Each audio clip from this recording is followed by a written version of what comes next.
Welcome to You Are What You Love, your window into the future of spirituality. We're going to talk to you about your life and the evolution of your soul while we bring alive the essence of eternal truth. So here is your host, the author of You Are What You Love, Vaishali.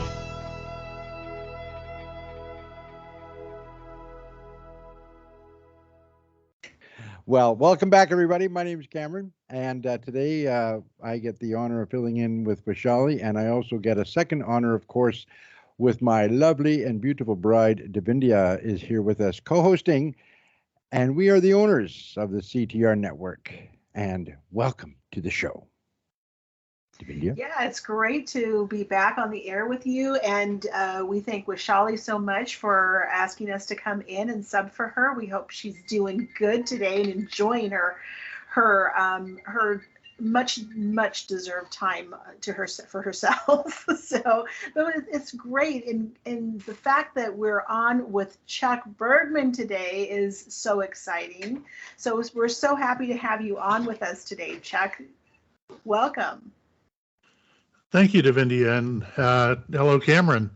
Hello. I miss our girlfriend already. She usually I know. carries a pace that you can barely keep up with. Well, I know, and but today she's here. Today she's with us in spirit. Well, she's probably listening. So hi, Vishali, and I have to say that you're right, Chuck. It's some big shoes to fill when we're doing a show with you and filling in with Vishali, because I mean she's like a dynamo. She just I mean she's got so much to say, and it's all really awesome stuff. So let's start off the show today with letting people know they can call in at 877-390-8255. If you got a question for Chuck today, you can call into the show at 877-390-8255.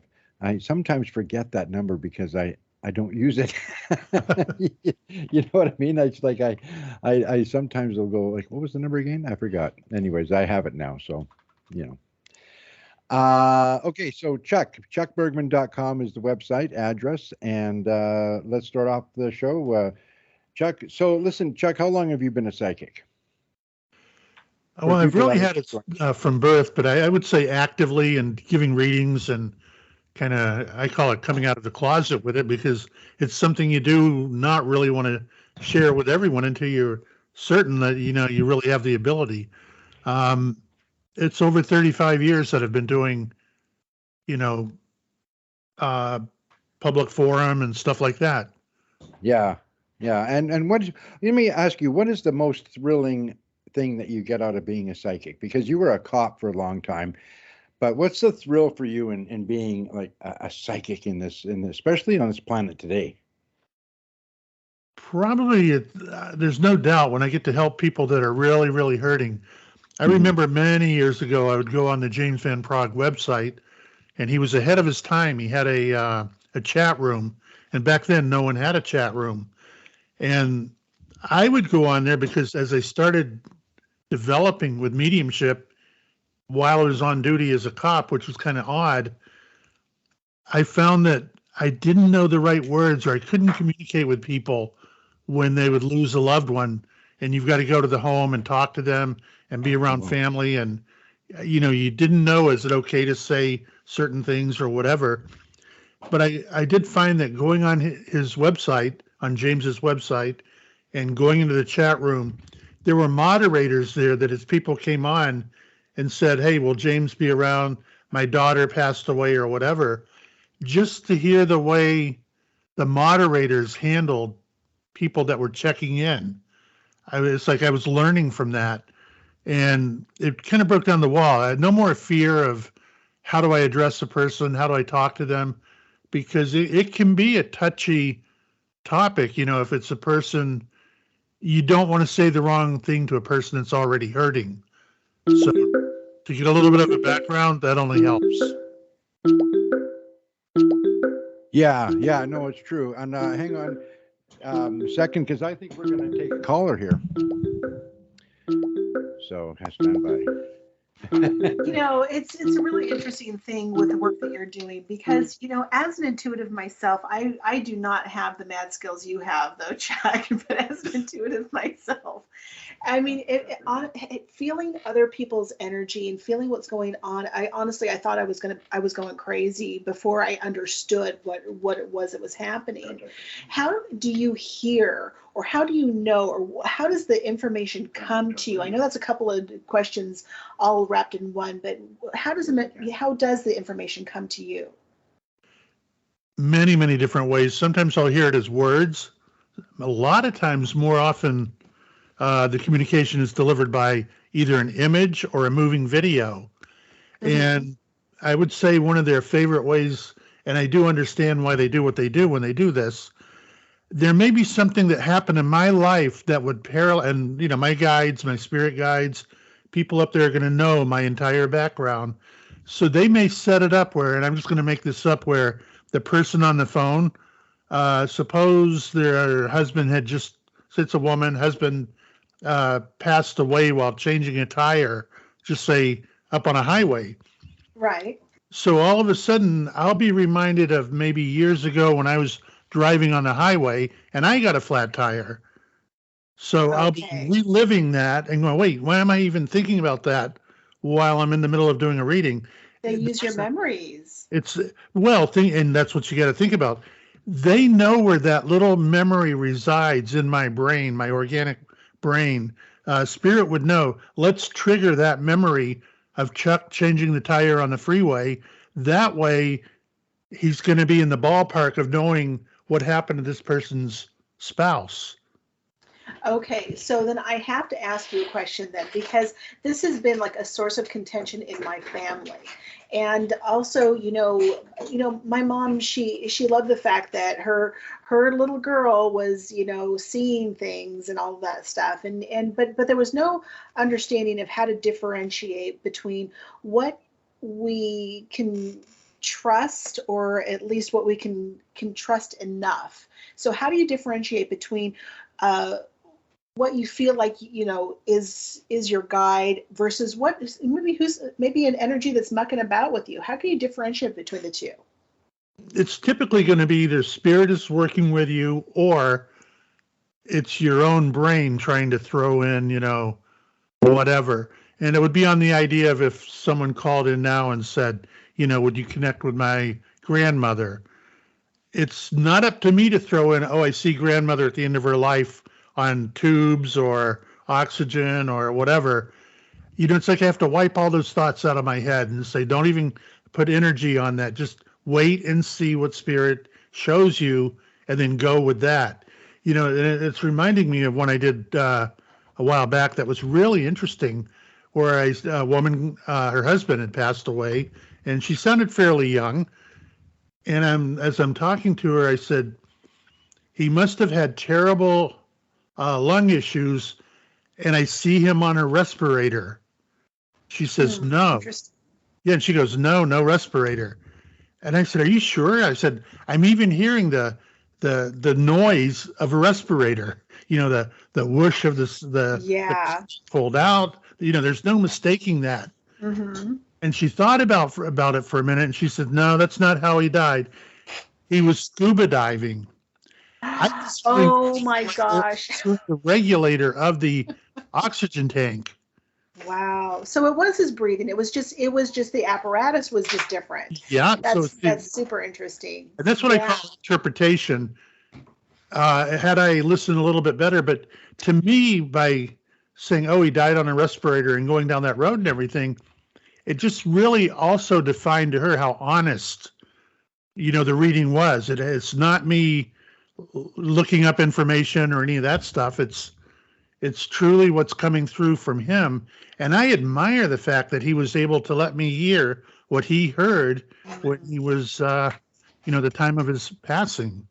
I can only imagine, I've sat with people as they have passed, and it is one of the biggest honors to really be able to sit there and be that person, that last physical being here, and until they reach to the next being on the other side. So it really is quite And a, you know you're helping them. I mean, no one really wants to leave here alone.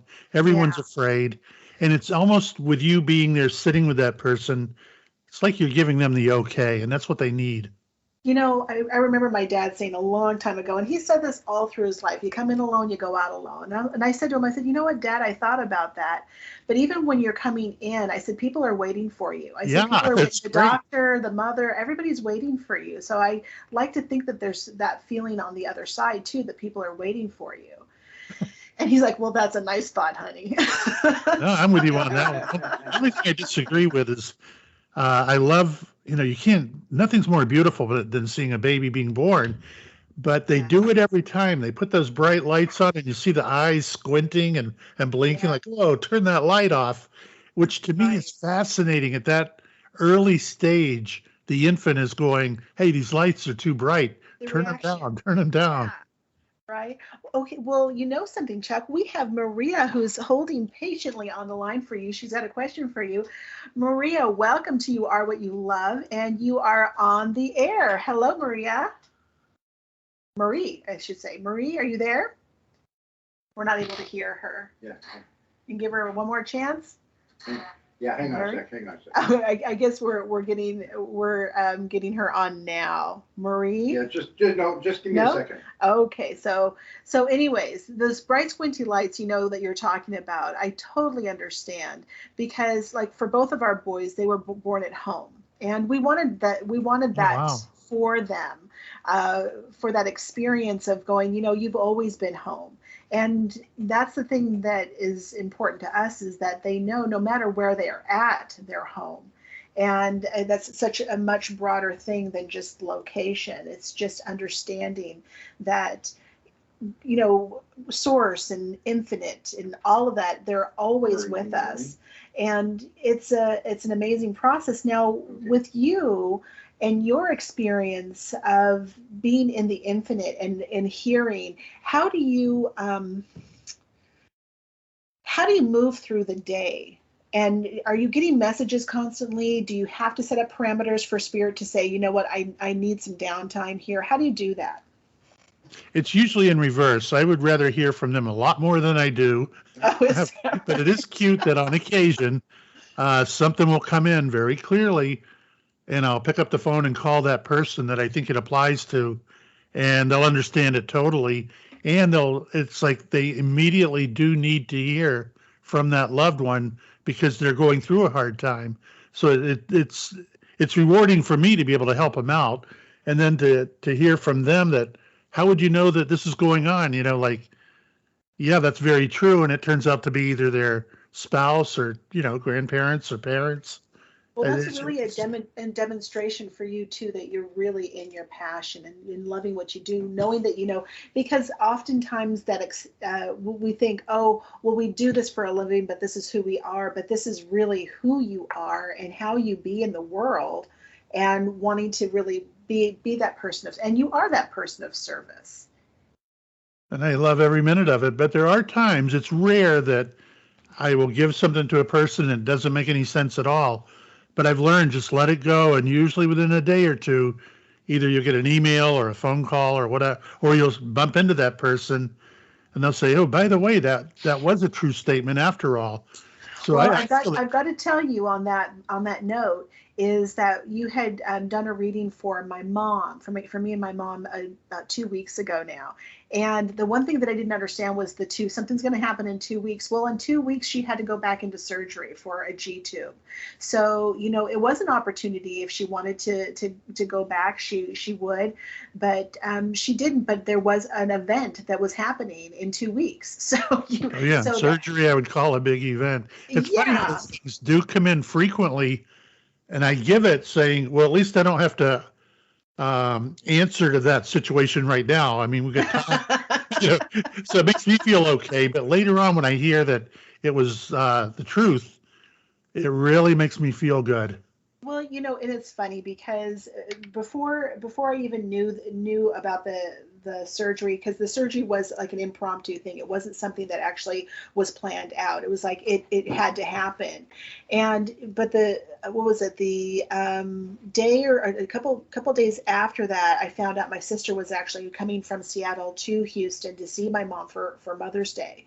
So that was another 2 week, and it was happening in 2 weeks. So there was a lot of big things happening for her in 2 weeks. Plus, she got to be able to speak to her son with my brother, which is fantastic, because they were estranged for 10 years and now they're, back on speaking terms and so forth. So there's a lot of big things that did happen to her within that 2 week period of time. But there is a validation there, and yeah, you kind of have to wait for it. But sometimes you do, and sometimes longer than that.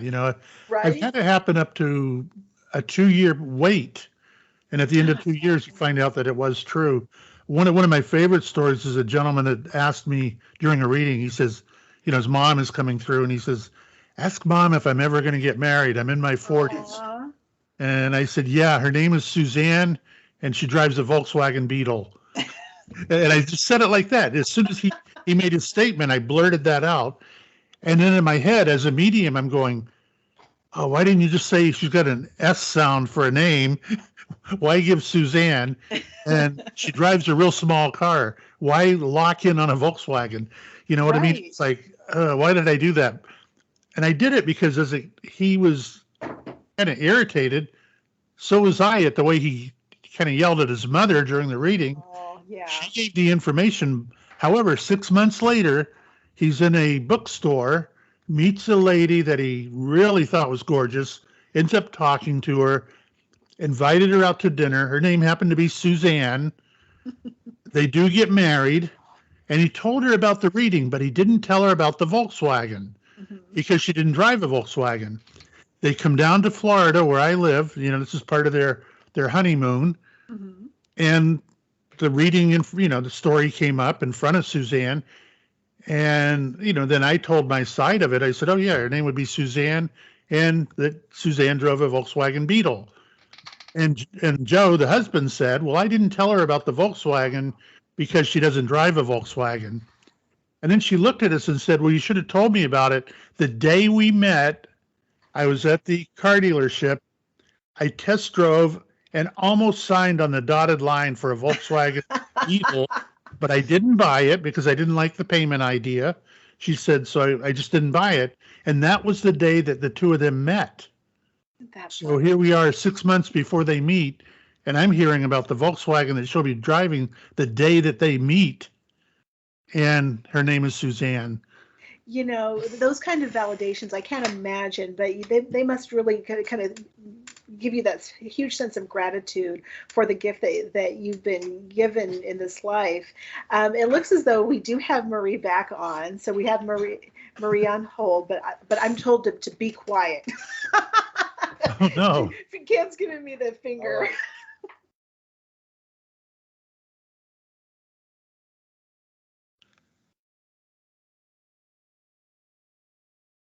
Okay, I'm not muted anymore. You're not muted. Okay, now can you hear Chuck? Chuck, can you hear Marie? I don't hear her yet. Marie, go ahead and start talking. Okay, Chuck, this is Marie. Can you hear me? Yeah, now I hear you. Hello. Oh, you can hear me. Yeah. Good. This is Marie. I have done many readings with you before, and I just want you to know that you are the greatest. I remember, of course I remember you. I talk to you when I get an occasion to just check to see how you're doing as well, and you've been a good friend over the years. I'm glad that you called in. Yeah, I figured I'd surprise you, and I would call in today, and I do have, and I want to see if, since you know my story, that my husband had passed away, and if we're getting any, does he have any messages for me? Yeah, I'm seeing one thing. Then it's funny, as we were just talking about the different ways that I'll get either words or visions or whatever. I'm getting an overseas envelope. It looks like an overseas stamp on an envelope. Are you communicating with anyone overseas? I did just receive an envelope from overseas from France. Yes, I did. I'd call that overseas. And that's from Donald. He knows that you received it. And that's his way of saying, not only am I around you, I see the envelope, but I'm happy as heck to be on the radio show with you. And he's making me say the words, I love you, I love you, I love you. Okay, great. Okay, that's great. And you know how, it's over the years, it's been bothering me. Can you just ask him if he still thinks it wasn't my fault that he passed away? All right, I got to every time I get a question like this, and I know he's answered it before through me, I'll give you whatever he gives. But like right now, I like to see he may have changed or have a different viewpoint or a reason to say, this is how I want you to view it. He's giving me stuff now, and I want to go with it. Yeah,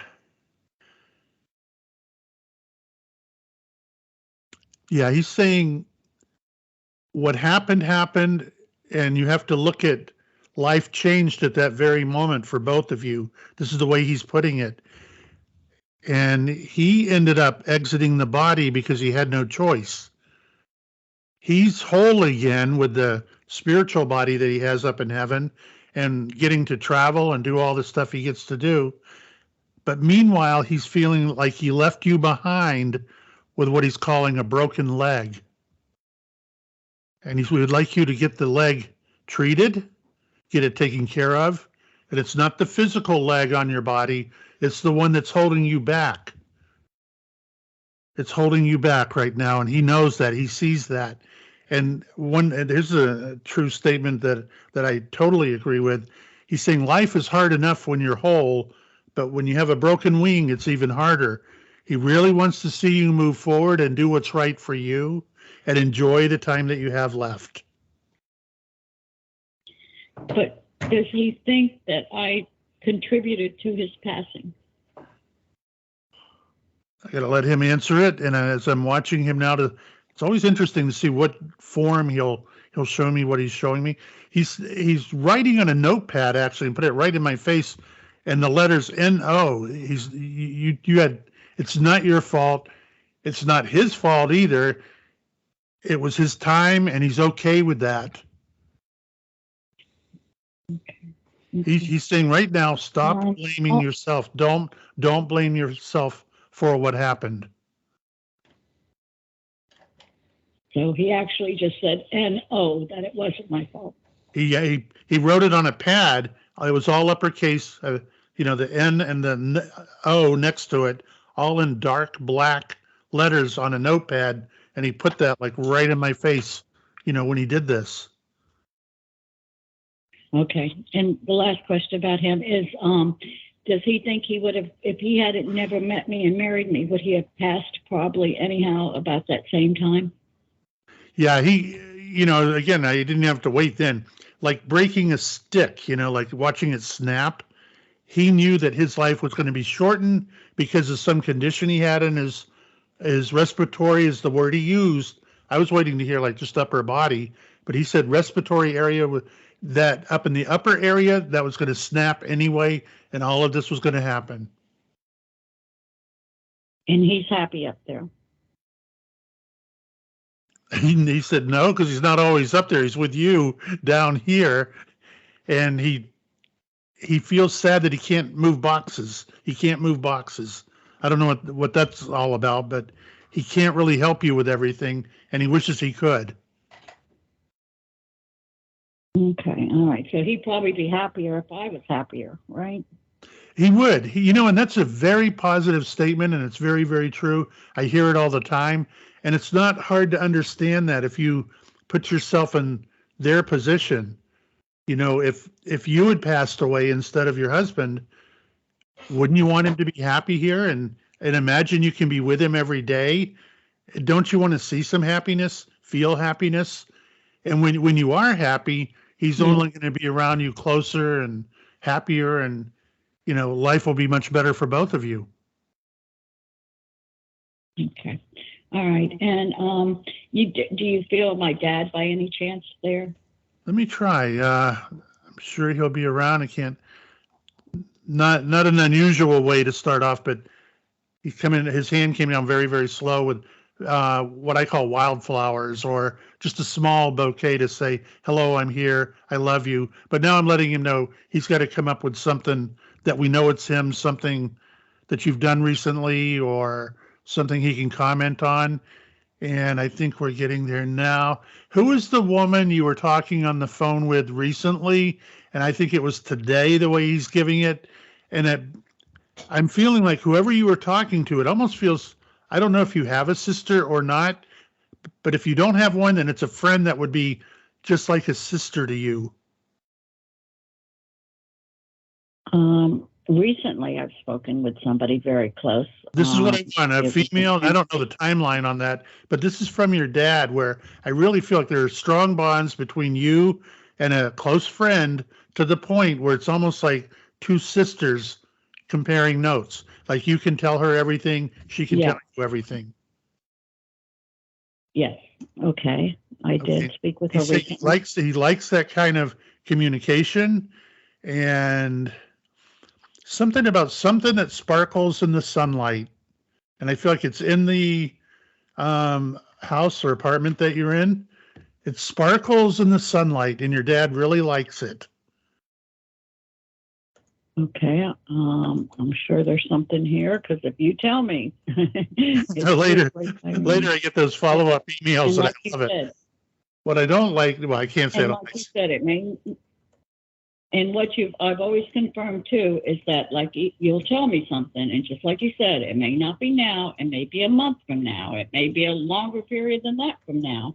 But these things, when you do the readings, people should write everything down, because, yeah, it comes to fruition, the majority, Yeah. Also, so he said he likes something that sparkle. Is my dad happy too? He's very happy, and he seems to be a neat freak to me. Does that make sense? My dad, no, I don't. He wasn't messy. Yeah, I mean, Yeah, he it's likes not messy. It's yeah. the clean. And that's what this thing's sparkling in the sunlight. I feel like every day, every morning, you look at this item. Maybe glass would work for me, but he likes the way it sparkles, and I'm seeing all the colors of the rainbow in whatever this item is. So it must be near a window or an area that would allow the sunlight to pass through it. Okay. All right. Let me know on that one if you're not putting it together. I remember one lady, I said to her, your mom's coming through, and she's giving me this special date. The woman goes, no, that doesn't mean anything. That doesn't mean anything. And a couple of days later, she sends me an email and says, hey, that date you gave, could mom have been talking about my birthday? I went, well, yeah. So sometimes that's a pretty important date. Yeah. People forget sometimes. They forget their own birthday. You are so right. There's so many times that something just exactly what you had told me, it will come to fruition. Also, this is a hard one for you. Here's a hard one for you. I have a friend, and she hasn't been in touch with me very much, and that's not normal at all. And the time I did talk to her after my husband's passing, she was like, oh, I'm so sorry to hear it. And her husband was like telling her to say it. And her mother had Alzheimer's. So I think that she now has Alzheimer's. Is there any way, her name is Maria, that you can just like get into her, her mental, Sure, like just step into her energy for a moment and see if I can get anything at all from her. Let me ask you, when you looked at Maria, when you looked at her, did she always have baggy eyes or sleepy eyes, I'm going to call them? Yeah, she might have. Yeah, a little. I feel kind of fatty around the eyes, but it just, to me, just feels like a little excessive there. Something that you'd probably notice by looking at her. Let's see. I'm getting that she's slipping away very quickly, very quickly.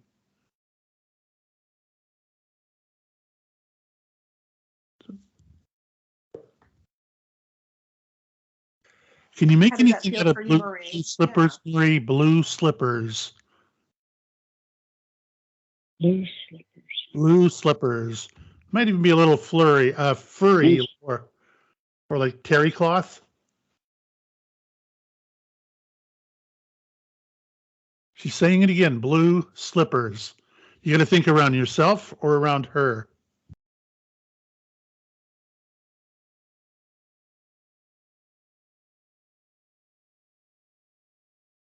Yeah. Yep, right on there. I just wanted to be sure if there was a message she wanted me to get across to, to anybody, or if she had anything to say. Just I don't see if she does. Yeah. Just so I know, you cannot, there's no slipper idea, anything at all that she might be trying to show me or talk about as a validation that it's her. I'm still seeing this blue slippers or slippers under the bed. Any kind of a slipper story at all around you lately? I would love to hear. I can't find my slippers, or I threw them away or replaced them, or I couldn't find my sock this morning. close. That's stretching it a little too far. What I want to do is just see if she does have a message for anyone else. She just said she's tired of this. She's tired of all of this. Tired of it. And I think that's what the baggy eyes or the puffy eyes, I think that's what that's all about. So I may not get a lot from her because of the state that she's in anyway. And it seems odd that I would be able to connect with that. But when I connect with your energy, that is around you as an energy form. And that's exactly what I'm picking up on.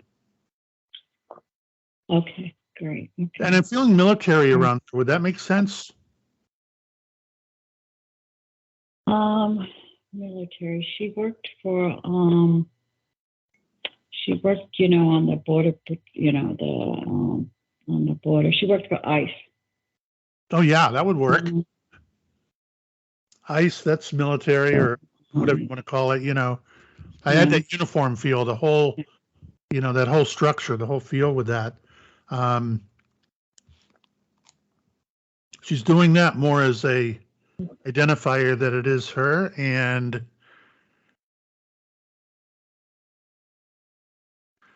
Marie, the only message she's giving is for you. And she's saying, get out of that house, get out. So apparently you. Oh, really? Yeah, you got to be a little more venturous. Okay. All right. This is great. This is great, Chuck. I don't want to hold somebody else up if they've got another, you got another caller. So I just want to thank you so much because I do. You have really got me through this. And I thank you very, very much. And I thank this show for having you on. So I wish everybody a good day and God bless. Thank you. God bless you too. Thank you, Yeah. Mary, for calling. This is such a challenging thing. Thank you. Yeah, this is such a challenging thing when, when someone you love so deeply is passed and you feel that you're involved with that and, somehow taking on that responsibility and feeling responsible for it.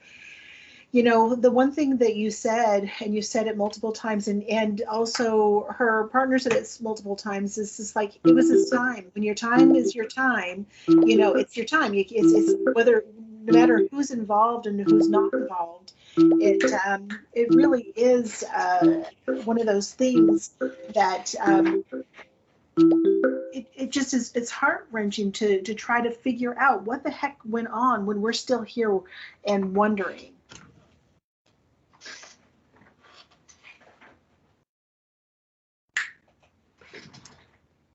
You still there, Jack? Yeah, I'm here. I didn't know if Marie had finished or not. Apparently, she hung up. She did. Marie did finish. She's quite a strong lady and having a very hard time getting over the loss of her husband, which, like you just summed it up. It's losing a spouse. Even I get people that lose their parents, and then I find out it's been 10 or 15 years, and they're still struggling. They're still holding on to it. Yeah, because we're left here, and I think that the one thing that we can get caught up in, I know I can, is the questions. Could I have done anything different? Should I have done anything different? And always second guessing ourselves. And I know that the people who love us who've moved on wouldn't want that for us. They wouldn't want us to continue to go down that route. What is it is right now. What do you find for people who are here, the best thing that really does help to relieve that sense of, whether it's guilt, whether it's responsibility, whatever that may be? What have you found to be kind of the best salve for that? For me, it's all about validations, because I could put cream puffs out there all day long. Oh, they love you. They saw you wake up this morning and stroked your hair, gave you a little kiss on your cheek. All these things that are unprovable. But when you get down to the provable stuff, and you can say, look, they're still around you. And in a case like this, where Marie's husband, they had a little disagreement. You won't mind me saying that. It was a two-way, which happens. Show me a relationship where you don't have disagreements. They had a disagreement. Anyway, he went in and suffered a heart attack and died. And it was so unexpected. He was in very good shape. And she feels that if they didn't have that disagreement, he never would have died.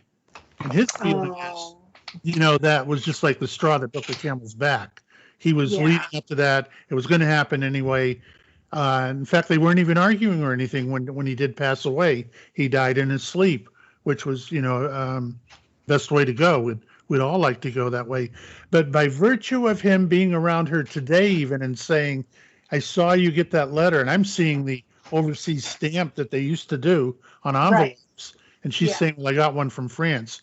Well, if he was holding it against her that whatever happened the final days of his living year was her fault and she had ripped him off, why would he hang around her? Why would he know about the stamp, about the letter? He wouldn't bother.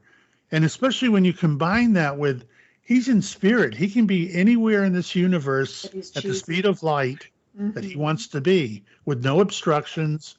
You don't need a pass or a ticket or any of that stuff. He can do all these different things, but he chooses to spend many, many, many days, probably every day, with Marie. Yeah. And he wouldn't do that if he were angry at her or felt that she was the one responsible for his leaving. He wants to be there to comfort her, to try to make her feel a little bit better. And even now, like she's got a broken leg, symbolically, where it's time to move on. It's time to move on. And hopefully she will. Well, it actually makes me think of another thing with regard to being able to get solace, knowing that our loved ones are with us, or maybe with us. And how do we keep ourselves open to the messages when they are with us? Because a lot of times it can scare people, where we're going, oh my gosh, I think that was my dad, or I think that was my husband. I think, and a lot of times we can get jumpy and thinking, oh my goodness, which is, how am I feeling this? How can we stay grounded and open to that and not feel like, geez, am I entertaining something that might not be, what I'm hoping it is? The way I've kind of handled that within my own being is to understand that they're around us almost all the time anyway. So they seem to be here during the highlights and even the sad parts of your life. And another factor is as soon as you think about them, it's like Googling them, and boom, they pop right up in the search engine. They're right there with us. I've even done more than one reading where the exact words and phrases used during a prayer the night before the reading will be repeated during the reading. Wow. And that when you can confirm that with a person, hey, is this what you said in a prayer last night? And then you find out it's true. It just lets you understand that, boy, they do. They hear our prayers. They know what we're thinking. They know what we're doing. But I don't think there's another element, and Cameron might get a kick out of this one, but if I were in spirit, would I want to follow Cameron around all day? He's probably way too boring. Oh my God. You have to stop this right now, Chuck. I'm glad you follow me around for a couple of days, and you'll see how exciting my life is. Well, then we'll reverse it. You could follow me around and see how boring my life can be. Yeah, see, here's the difference. You live in Florida, and I would love to visit Florida. So me and Davindia will follow you around Florida for a couple of days. Oh, you're most welcome anytime. Even now, don't wait. Well, I'd love to. Yeah, we need a break, anyways. Yeah. You know, it's funny because honestly, like last night, Phoenix and we were sitting on the couch and he goes, well, where's Dad? And I said, you know what? He always goes out. I can't remember where he told me this time. Yeah, and I was in the front yard watering the lawn. Isn't it funny how even that can be so grounding and so rewarding, when you're happy? Yeah, just watering the front lawn makes me happy. Yeah. And I was like 15 minutes out there trying to get the thing exactly right, so it wouldn't waste water on the sidewalk. Oh, wow. Good. I know, kind of. But if it's kind of freaky that way, Well, you can imagine a spirit coming in to watch that and goes, "Oh God, I got to get out of here." Actually, though, my dad would love that because whether it's hosing off the driveway or watering the lawn, he'd love that. It's like, oh, give me the hose. But it is interesting how grounded just being outside it can be. But I mean, honestly, he completely evaporated because I had no idea where he was at that time. That's pretty bad when you're living together and the other one disappears on you. You go, where are they? Where are they? And they're in the same. Maybe I need to be more hydrated, so I'm not evaporating. Maybe I need to drink more water. I'm so happy that you like the move because that's a big deal to move from one state to another. And I've seen some of the videos in your pool and all that. It's not been without, I tell you what, it's not been without any kind of struggle because, I mean, poor Bev, I mean, the whole trip has been around, getting Bev down here. And I mean, that's what the reason was, is, for Bev to be down here and relax and enjoy it. But a month later, I mean, here we are, a month after we got here, she's in the hospital. So we haven't actually, really settled in completely until, I mean, this whole thing with her mom has been a trip and an emotional trip at that, because, we had envisioned, I mean, our work had to be put on hold on so many levels, Chuck, because, we have some things that we were talking about before we moved down here. We were talking about doing certain things and evolving what we do on our website, on all this other stuff. But, Bev takes priority over absolutely. everything, so it's not been without a bit of a thing. But I know Davindia has got her finger up. See, this thing at the studio right now, we can't see each other, even though we're in the same room and we can hear each other. I got 3 screens in front of me, so she puts her finger up in the air, and I know she's got something to say. So hang on. Okay. Yeah, so I'm giving Cam the finger this time. He was giving it to me, and now I'm giving it to him. Well, the one thing I was wondering, because you're talking about loved ones and with Marie and her husband, and I'm wondering about my father visiting my mom, if he's coming around. Who is coming around Mom these days? Let me see if I can tune in on that one. Probably be easier if I try and get something from your dad first. Okay, sure. I have to say, I gave Dad a little bit of a hard time when Jaden was really small. Jaden's now 21 because Jaden's a very strong empath, and he would be crying and crying and crying, saying, "Hey, I miss Pop-Up, I miss Pop-Up," and he's never met him. He's just met him in spirit. And so I did tell him, I said, "You got to keep a distance from us, Dad, because this kid's really sensitive." Yeah, I hope it stays with him too. Don't let it. Oh, for sure. Try and encourage it, I guess, is the right words. Yeah, we have, for sure. Now, I'm really feeling with your dad that feeble is about the only word I can put with it. I'm almost feeling like very weak at the end, very, very weak. Yes, he was. Okay, it's just the feeling I'm getting as I tap into his energy at the end, near the end. So I just want to see if I can get anything with him that, I don't know what this is. Can you relate to a large forest fire or a large fire that he would be talking about? I don't know if it took property away from him or what it did, but I'm absolutely getting smoke, fire, and I feel like it's a Well, lot. Go ahead. he's smoked a lot. He's smoked two packs of cigarettes a day, sometimes upward to 3 packs of cigarettes a day. So he was smoking a lot. It's him, okay. And that'll happen where they'll do it almost in jest, knowing that you're going to lock onto it. Yeah. Okay.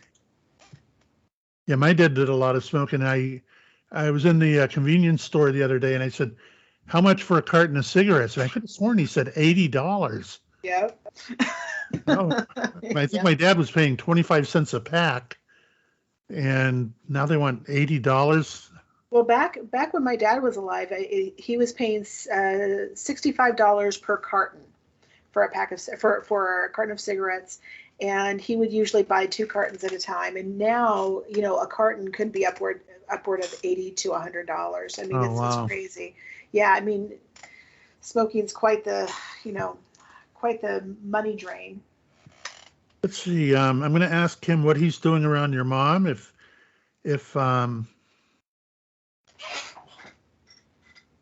he said, and I'm not going to make it up just to try and put a smile on anyone's face. I don't do stuff like that. It's up to, in this case, your dad to give me what he's giving. He's saying there are 2 sides to your mom. The side that he's seeing in the spirit world where she's joining him every day, very happy, bubbly, full of energy, and mostly funny. Mm-hmm. And yet he sees the way she is around everyone else. And he's got the same feeling of what is she waiting for? She doesn't have the energy here to do what she can do on the other side. Right. And he said it's just a matter of her letting go, and she won't. I feel like her left hand is gripping, her right hand is gripping. She's gripping the other world and this one at the same time. He's saying that sooner or later she's going to lose the grip, and he's sure it's on this side where she will slide on over. I'm just going to say it because I have to. At first I thought January, and he said, no, it's a J month. So we got June and July coming up. Her birthday is in July. Okay, but I feel that June is when my father passed. Actually, my father passed on June 29th, which was their anniversary. Oh, okay. That's a tough time to go too. And I'm feeling she's right on the cusp of between June and July that she will let go. She'll have had enough. Well, that would be really poetic if she died on the same day that Dad died on. Wouldn't it? Oh, that really would be. I mean, honestly. I mean, and tell me this wouldn't be your dad. He keeps saying, "Well, why? What is she waiting for? Why wait? Why wait?" Almost like that's no big deal. Get over here now and have some fun. Like he said, it's like jumping in the hot tub. Come on in. Well, I think Dad was more of the kind of guy who, I mean, he's been passed now for 30 years. He's always been more the kind of guy of like, he's got an idea, let's just go for it, and, Mom was probably a little bit more of like, okay, well, honey, I'll do it if you say it's okay. Yeah, personalities will do that. Hey, was your dad really good with tools? I see a wrench in his hand, like he's working on a bicycle. He was a general contractor. Oh, okay, good. Yeah. I see the tools, and to me, it was almost like tightening a bicycle chain or whatever he had to do, he could do. Yeah, for pretty much. Yeah, he really did, and he taught my brother. He brought my brother every summer to apprentice with him and taught him the trade. Now my brother's a very accomplished general contractor. Actually, he's a developer now. So he far exceeded where my dad went. So he stood on very tall shoulders. So yeah. And is there a D name, or not necessarily Dad, but I'm getting like Damien or Damon? There's a G-D. On Dad's side of the family? I don't know where, but I know he's trying to say the name, and it's got that kind of a rhythm, like Damien. I'm feeling the M's in the middle. Like names are very hard for them to give, especially Dominic would absolutely work. Yes. Dominic, but Dominic died a year before he did. So is Dominic with him, or? because that's the only person I can think of is Dominic. Dominic That was- fits perfectly. It fits the rhythm. It fits the D sound. Yeah, Dominic, that was Damien. his younger brother. Those names are very close anyway. Mhm. I'm just going to repeat it. He said, "You're damn right we're together." So that's who they are, and they Well, all get man, to be. it took you long enough. Would have been nice before you died. Thanks. He said it made it easier for your dad. He said that it was like having a flashlight showing him the path, showing him the way. It made it a lot easier, a lot better. And he said that's what it's all about. Having someone show you the pathway once you is the key to it, even though you really don't need it. He said it's that beautiful. You know, I love that. That is actually quite beautiful. So my Aunt Lorraine, who is Dominic's wife, she passed away a couple of years ago herself now. She told me, because she was with Dad before he went into a coma, and before he went to the coma, the last word he said was Dominic, like he saw him. So that definitely is a validation for sure. And I'm glad that they're together, because I do believe that he was the closest to Dominic of all of his siblings. So that's really comforting to know, and that whatever they had to work out is worked out, and the love is what binds them. You've really got it. You really understand it. I try and tell people, it's like if I'm arguing with my next door neighbor and it's been going on for years and we can't stand each other, and then we go over and just say we're getting ready to punch each other in the nose, but yet we get struck by a bolt of lightning, both of us, and die. As soon as we exit the body and we go up to heaven and we're looking down, we're probably arm in arm up there going, what the hell were we thinking? Why didn't we work that out? Why didn't we fix it? We had all these options and we chose to ignore everything and stay enemies all that time. So you won't be enemies on the other side. The only thing I do get on occasion, I'll be able to do a reading and tell a person your mom and your dad are showing up, but they're not holding hands. They're not shoulder and shoulder. They're apart from each other. They're both happy to talk to you, but I don't think they want to be together. And that's when I'll find out they disliked each other. Even at the end, they were divorced and didn't speak, and and it's still carried up in heaven. Yeah. However, to do the reading, they will put their energy together and they'll still come through and do validations and do what they need to do, and then probably go their separate ways right after the reading. Well, and that just comes to show that they come together for a specific purpose, and Yes. for the purpose of the person that they love, and that's so important. It looks as though we are like really zipping around our hour and running out of time here. We've got 3 minutes to go. That went by fast. Yeah, I know. It went by fast. I mean, super fast. I mean, that's crazy. I want to just say thanks to my wife for coming on today, because with all the stuff that's going on, I thought this might be a great distraction, and seems like it was. You know what? I love talking with you, Chuck. It's just been so great hearing you and really feeling your heart into this, and having Marie call in. Thank you so much for being available to come on today, and thank you so much, Washali, for allowing us to host while you're gone. You are what you love. Yeah, hopefully she'll be back on the next episode, and yes, it's been a pleasure talking with you. I can't tell you how uplifting the whole afternoon has been. It just she's an uplifting person. She's always uplifting me. I believe it. I think you and I alone could have had a fun time, but I like this. This was more fun. Yeah. Cameron and I, we'll tug at each other a little. We'll have a little bit of a war, if you will. Oh, it's fun, all in fun. Awesome, Chuck, and I love you guys. I love you, and I love your son. And how is your son doing, by the way? Really, really good. He's got one more week of school, and then can't wait to be with him all summer. And I know your kids are doing well. You put a lot on Facebook that I get to see, so I'm watching them grow.